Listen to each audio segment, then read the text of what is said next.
Hi hello ലസാർസ് റെഡിൻ്റെ പുതിയൊരു വീഡിയോയിലേക്ക് എല്ലാവർക്കും സ്വാഗതം. എൻ്റെ പേര് രജിത.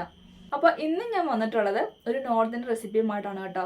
നമ്മുടെ വീട്ടിലുള്ള സാധനങ്ങൾ വെച്ചിട്ട് നമുക്ക് വളരെ പെട്ടെന്ന് ഉണ്ടാക്കിയെടുക്കാൻ പറ്റുന്ന നല്ലൊരു റെസിപ്പി തന്നെയാണ്.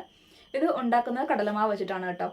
അപ്പോൾ ഇത് എങ്ങനെ ഉണ്ടാക്കുന്നതെന്നും അതിൻ്റെ ഇൻഗ്രീഡിയൻസ് എന്തൊക്കെയാണെന്നൊക്കെ ഉള്ളത് നമുക്ക് വീഡിയോയിലൂടെ കാണാം.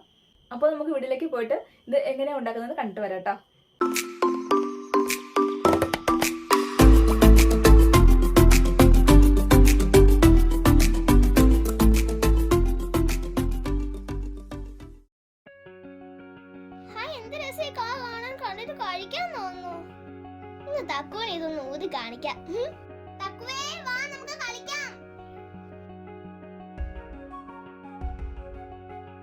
അപ്പം നമുക്ക് ഇന്നത്തെ പലഹാരം ഉണ്ടാക്കാൻ റെഡി ആയാലോ.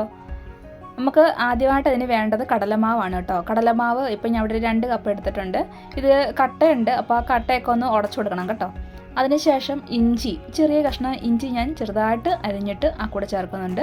അതുകൂടെ തന്നെ മല്ലിയില, അതും ഒരുപാടൊന്നുമില്ല, കുറച്ചേ ഉള്ളൂ, കുറച്ച് മല്ലിയില ചേർത്തു. പിന്നെ വേണ്ടത് പച്ചമുളക് അരിഞ്ഞതാണ് കേട്ടോ. അപ്പോൾ പച്ചമുളകും ചേർക്കുകയാണ്. പിന്നെ ഞാൻ എടുത്തിരിക്കുന്നത് മുളക് പൊടിയാണ്. ഇത് കാശ്മീരി മുളക് പൊടി 1 സ്പൂൺ എടുത്തിട്ടുള്ളൂ കേട്ടോ, ഒരുപാടൊന്നുമില്ല. അതുപോലെ ഇത് ഞാൻ കുഴച്ചെടുക്കാൻ വേണ്ടിയിട്ട് പച്ചവെള്ളമാണ് കേട്ടോ ഉപയോഗിക്കുന്നത്, ചൂടുവെള്ളമൊന്നും അല്ല, സാധാ നോർമൽ വാട്ടറാണ് ഉപയോഗിക്കുന്നത്. പിന്നെ പാകത്തിന് ഉപ്പ് ചേർത്ത് കൊടുക്കുക, അത് നിങ്ങളുടെ ഇഷ്ടത്തിനനുസരിച്ച് ഉപ്പ് ചേർത്ത് കൊടുക്കുക. എന്നിട്ട് എല്ലാം കൂടെ നല്ലവണ്ണം ഒന്ന് കുഴച്ച് നല്ലവണ്ണം മിക്സാക്കി എടുക്കുക കേട്ടോ.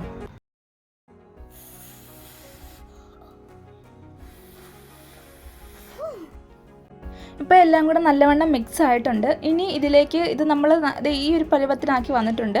ഇത് ഇനി നമ്മൾ കുറച്ച് നേരത്തേക്ക് ഒന്ന് മാറ്റി വെക്കുക. മാറ്റി വെച്ചതിന് ശേഷം കുറച്ച് കഴിയുമ്പോൾ ഇച്ചിരി തിക്കാകും. അപ്പോൾ നമുക്ക് വീണ്ടും വാട്ടർ ചേർത്തിട്ട് വേണം നമുക്ക് ഉണ്ടാക്കാൻ തുടങ്ങാൻ. അപ്പോൾ നമുക്കിനി അടുപ്പിലേക്ക് ദോശക്കല്ല് വെക്കാം കേട്ടോ.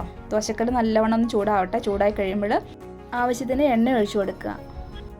ആരേ കുഞ്ഞവിടെ എന്നെ എടുക്കുവാ? ഇപ്പോൾ ഏകദേശം ഒരു 5 മിനിറ്റൊക്കെ കഴിഞ്ഞിട്ടുണ്ട്. ഇതാ കണ്ടില്ലേ, ഇപ്പോൾ ഒന്നുകൂടെ ഒന്ന് കുറുകി വന്നിട്ടുണ്ട്. ഇനി നമുക്ക് ഇച്ചിരി വെള്ളം ഒഴിച്ചൊന്ന് ലൂസ് ആക്കണം കേട്ടോ. ഇത് ഒരുപാട് കുറുകിയും വരണ്ട, ഒരുപാട് ലൂസ് ആവണ്ട, ആ ഒരു പരുവത്തിന് നന്നാച്ചാൽ മതി. ഇനിയിപ്പോൾ നമുക്ക് ഇത് ദോശ ഉണ്ടാക്കാൻ തുടങ്ങാം കേട്ടോ.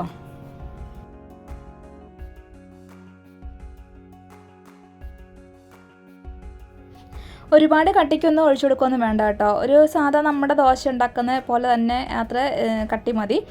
എന്നിട്ട് ഇനി ഞാൻ ഇതിൻ്റെ മുകളിലേക്ക് വെച്ച് കൊടുക്കുന്നത് തക്കാളി അരിഞ്ഞതാണ് കേട്ടോ. ഇനി ഇതിൻ്റെ ഈ ഒരു വശം വെന്ത് കഴിയുമ്പോൾ നമുക്ക് മറിച്ചിട്ട് കൊടുക്കാം.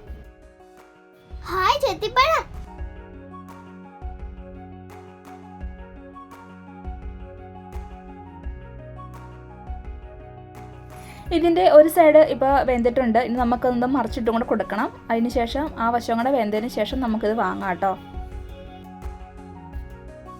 നിങ്ങൾക്ക് എൻ്റെ ഈ വീഡിയോ ഇഷ്ടമാവുകയാണെങ്കിൽ ലൈക്ക് ചെയ്യാനും സബ്സ്ക്രൈബ് ചെയ്യാനും സപ്പോർട്ട് ചെയ്യാനൊന്നും മറന്നു പോകരുത് കേട്ടോ. അപ്പം നമ്മുടെ തക്കാളിയൊക്കെ വെച്ചിട്ടുള്ള കടലമാവ് ദോശ ഇവിടെ റെഡിയായി കഴിഞ്ഞു കേട്ടോ. കണ്ടില്ലേ, നല്ല ഒന്നാന്തരമായിട്ട് ആവിയൊക്കെ പറഞ്ഞങ്ങനെ ഇരിക്കുന്നത്. ഇത് വളരെ സ്വാദിഷ്ടമായിട്ടുള്ളൊരു പലഹാരം തന്നെയാണ് കേട്ടോ. നിങ്ങളൊന്ന് ട്രൈ ചെയ്ത് നോക്കുക. എന്നിട്ട് ഇതിൻ്റെ ഫീഡ്ബാക്ക് എന്താണെന്ന് വെച്ചാൽ കമൻസിലൂടെ രേഖപ്പെടുത്തണം കേട്ടോ. കൈയും കാലും കഴിഞ്ഞിട്ട് വേഗം വാ കേട്ടോ.